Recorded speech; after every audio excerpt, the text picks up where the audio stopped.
hands will really help you sell what you're writing.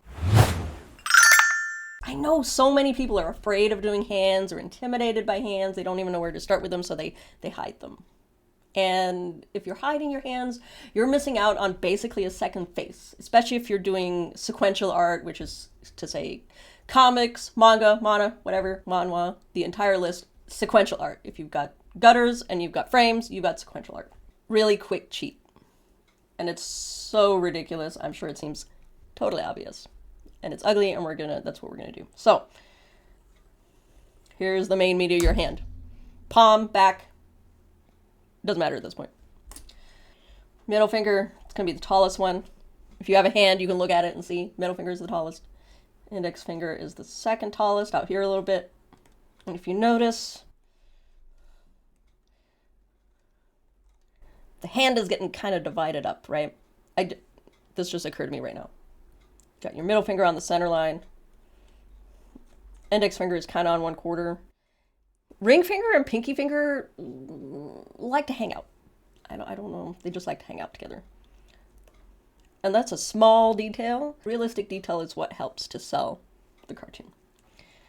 And we got a little ring finger hanging out in the middle here, their index finger, and then here on that midline, you got your thumb sticking out. So start there. Okay, you got it nice and simple, and it should be easier to make hand shapes with this.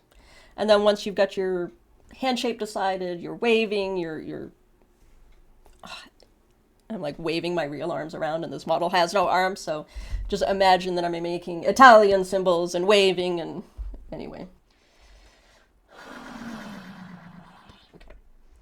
When I've got this, because my rough drafts are extremely rough, I'm just wanting to get the general idea of what we're doing.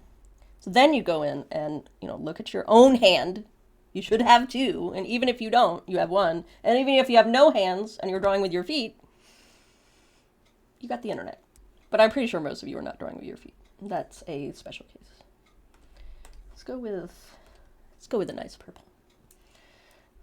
You're gonna draw the meat around your little wire skeleton. And we're gonna make this the back of the hand. But on either side, if you look at your own hand, the webbing kind of goes towards the pinky. At least in my own hand. And look, I just immediately drew it wrong. And the index finger and pinky like to hang out. You got your little bit of meat hand here and your wrist. Some people's thumbs curve a lot. Mine does not curve at all. Got your index finger. It's not going to be quite as tall as your middle finger, maybe about the center of your nail. Look at your own hands. And we're going to go towards the pinky. Little nails. For a long time, I didn't draw nails, and then I forget what I saw, but I saw some other art that had nails, and I was like, wow! Wow, that just makes it just elevates it. So I started adding nails. So add them as you get comfortable. And again, it's not draw what you see, not what you think you see. Which sometimes is easier said than done. Look, we have a weirdly chunky hand. And we can because we have the baseline figured out, we don't have to worry about it anymore. So we can play with our details, Bam, we got a hand. So, that's the long and the short of it. But for now, that's a hand. Really basic. Keep it simple and draw more expressive hands.